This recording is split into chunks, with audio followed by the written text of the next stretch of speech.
Depuis des générations, les terres de Gosu ne connaissent qu'une seule vérité, la guerre. Sous la lueur de la lune de sang, les clans gobelins s'affrontent sans relâche. Des montagnes du nord jusqu'aux marais oubliés du sud, les tambours de guerre résonnent nuit et jour.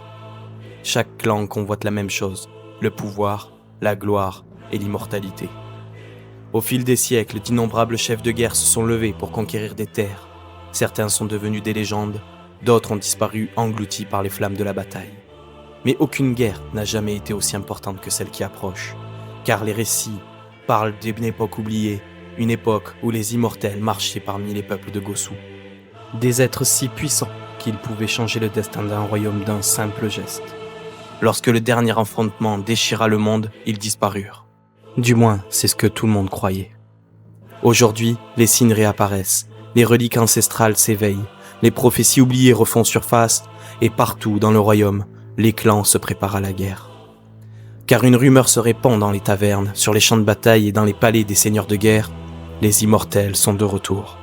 Et celui qui parviendra à maîtriser leur pouvoir pourra façonner l'avenir de Gosu, ou les réduire en cendres.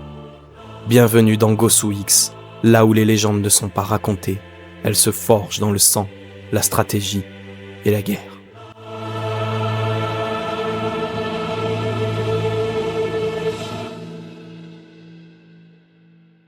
Gosu X est un jeu de construction de tableaux et d'affrontements. Dans ce jeu, vous allez devoir construire votre armée et en avoir une plus puissante que votre adversaire pour remporter la partie. Maintenant, comment jouer à Gosu X ? On va commencer par la mise en place. Placez le plateau entre les joueurs sur le côté. Ensuite, triez les 8 clans et placez-les sur l'espace de jeu face visible avec l'immortel représentant chaque clan au sommet. Placez ensuite les 8 tuiles immortelles juste en dessous. Chaque joueur prend 2 jetons d'activation et les place devant lui. Ces jetons seront considérés comme étant en main. Déterminez au hasard le premier joueur, celui-ci sera le premier à choisir lors de la phase de choix des clans, mais aussi le premier à commencer la partie. Ensuite vient le choix des clans. Le premier joueur choisit un clan parmi les 8 disponibles, ensuite le second prend 2 clans parmi les 7 restants, ensuite le premier joueur choisit 2 clans parmi les 5 restants, et enfin le second joueur choisit un clan parmi les 3 restants. Les tuiles immortelles des clans choisis par les joueurs seront placées sur le côté du plateau aux emplacements dédiés. Ensuite, les 2 tuiles des clans non choisis sont placées face active sur les emplacements dédiés du plateau. Ce sont des effets permanents qui affectent les 2 joueurs durant toute la partie. Enfin, chaque joueur va mélanger les 3 decks qu'il a choisis afin de ne former qu'un seul deck de 45 cartes. Puis, il piochera les 7 premières cartes du dessus de son deck, sauf contre-indication des tuiles actives. Attention, durant cette phase, les joueurs doivent vérifier qu'il y a au moins 2 troupes de niveau 1 dans leurs mains pour pouvoir commencer la partie. S'il n'y en a pas, dans ces cas-là, ils repiochent une nouvelle main de 7 cartes et remélangent leur deck. La mise en place est terminée. Maintenant, comment se déroule une manche dans Gosu X ? Les 2 joueurs vont jouer tour à tour jusqu'à ce qu'ils passent. Lorsqu'un joueur passe, son adversaire ne peut jouer que 3 tours maximum. Pendant son tour, un joueur ne peut effectuer qu'une seule action. Certaines actions peuvent entraîner plusieurs effets qu'il faudra alors résoudre. Plusieurs actions sont possibles durant votre tour. Soit poser une carte dans votre armée, soit effectuer une relève, utiliser un ou plusieurs jetons d'activation, ou alors passer. L'action la plus fréquente dans Gosu X est de poser une carte dans votre armée. Gosu X est un jeu de construction de tableaux. Par conséquent, vous allez avoir devant vous un tableau de cartes qui est de 3 cartes verticales vers le haut et de 5 cartes à l'horizontale. Chaque ligne correspondra à un niveau de carte. La ligne du bas correspond aux troupes de niveau 1, la ligne du milieu aux héros de niveau 2, et la dernière ligne correspond aux immortels de niveau 3. Vous aurez donc compris que seules les cartes de niveau 1 peuvent être jouées dans la ligne 1, que seules les cartes de niveau 2 peuvent être jouées dans la ligne 2, et ainsi de suite. La première carte que vous poserez en jeu sera obligatoirement une troupe de niveau 1. En tant que base de votre armée, vous devez la poser en bas à gauche de votre tableau. La première troupe que vous posez est gratuite, peu importe son clan. S'il y a un effet inscrit sur la carte, appliquez-les et résolvez tous les effets qui en découlent. Votre tour est terminé, c'est à votre adversaire de jouer. Pour poser une carte de niveau 1, les règles suivantes s'appliquent. Si la carte de niveau 1 que vous souhaitez jouer présente un clan différent de ceux déjà présents en jeu, alors vous devez défausser 2 cartes de votre main. A l'inverse, si le clan est déjà présent, alors la pose de la carte est gratuite. Pour pouvoir poser une carte de niveau 2, vous devez avoir une carte de niveau 1 du même clan présente dans votre armée.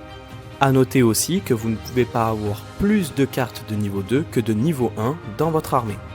Enfin, pour les cartes de niveau 3, comme pour les cartes de niveau 2, vous ne pouvez pas avoir de carte de niveau 3 si vous n'avez pas au moins une carte de niveau 1 du même clan et une carte de niveau 2 du même clan. Si une carte venait à quitter le jeu pour une quelconque raison, toutes les cartes qui sont déjà posées restent quand même en jeu. L'autre action possible est une action de relève. La plupart des cartes possèdent un coup de relève, cela signifie qu'elles peuvent être remplacées par une autre carte du même niveau et de n'importe quel clan depuis votre main. S'il n'y a pas de coup de relève indiqué sur la carte, celle-ci ne peut pas être relevée.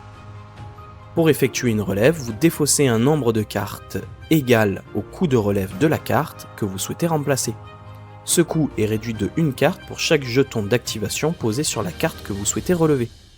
Défaussez la carte relevée et remplacez-la par une carte de même niveau depuis votre main qui occupe désormais son emplacement. Si vous effectuez une relève sur un héros, il n'est pas nécessaire d'avoir une troupe du même clan dans son armée pour pouvoir poser ce nouveau héros. Résolvez l'effet de la carte que vous venez de jouer, si elle en possède un. La troisième option possible lors d'un tour est d'utiliser un ou plusieurs jetons d'activation. Vous pouvez soit dépenser un jeton d'activation pour piocher une carte, soit 2 jetons d'activation pour piocher 3 cartes, soit poser un jeton d'activation sur une carte possédant ce symbole pour activer son effet. Chaque symbole sur la carte indique le nombre de fois où elle peut être réactivée. Il ne peut pas y avoir plus de jetons d'activation que de symboles sur une carte. La dernière option lors d'un tour est de passer. Si vous êtes le premier joueur à passer, et uniquement si vous n'avez plus aucun jeton d'activation en main, lorsque vous passez, votre adversaire ne peut jouer plus que 3 tours au maximum en utilisant le jeton compte-tour du plateau pour l'indiquer. Une fois que les joueurs ont passé leur tour, dans ces cas-là se déclenche la fin de la manche et ainsi se déclenche la grande bataille. Chaque joueur va additionner la valeur militaire de son armée, ainsi que les divers bonus accordés par les cartes. Le joueur avec la valeur militaire la plus haute remporte la grande bataille et gagne un jeton suprématie. En cas d'égalité, si l'un des joueurs contrôle le pion merveille, il remporte la grande bataille, sinon les 2 joueurs gagnent un jeton suprématie. Une fois que le vainqueur de la grande bataille a été désigné, le champ des morts s'active. Dans ces cas-là, les joueurs vont libérer toutes leurs cartes capturées, cela ne déclenche aucun effet. En commençant par le joueur qui a gagné la grande bataille, chaque joueur sacrifie la moitié de ses cartes en jeu, arrondi au supérieur. Ensuite, le joueur qui a perdu la grande bataille fait de même. Chaque joueur pioche jusqu'à avoir 7 cartes en main, chaque joueur reprend en main ses jetons d'activation, ses 2 jetons d'activation de début de partie et ceux éventuellement débloqués pendant la partie. Replacez le jeton merveille sur le plateau et commencez une nouvelle manche. Le joueur qui a perdu la grande bataille jouera en premier.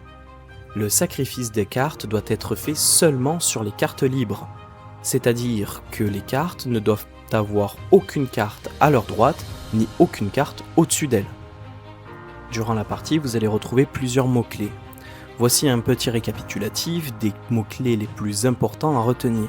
Vous avez dans un premier temps le mot-clé capturer, qui vous demande de choisir une carte et de la retourner face cachée. Une carte capturée perd sa valeur militaire et n'a plus de capacité et n'appartient plus à aucun clan. Vous avez le mot-clé détruire qui vous permet de choisir une carte libre et la placer dans la défausse de son contrôleur. Vous avez la relève secrète, permet de relever les cartes provenant de votre défausse à la place de votre main. Vous avez le mot-clé libérer qui vous permet de retourner une carte capturée sur sa face visible, elle pourra être à nouveau activée plus tard dans la partie. Une carte libérée ne déclenche pas son effet au moment où elle est retournée face visible, sauf si le texte l'indique spécifiquement. Vous avez le mot-clé prime, lorsqu'un joueur capture ou détruit une carte adverse avec le mot-clé prime, il peut piocher une carte.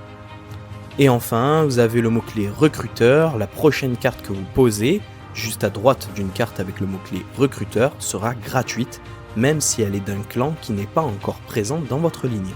Ce mot-clé n'est présent que sur des cartes de niveau 1. La partie se termine dès que un des joueurs réunit une des conditions de victoire.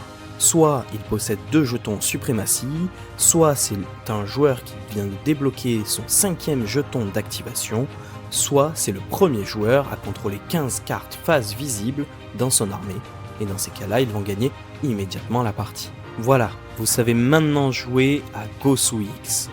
On se retrouve très vite sur la chaîne de la Taverne des Joueurs, et surtout pensez à vous abonner, partager et activer la cloche si la vidéo vous a plu.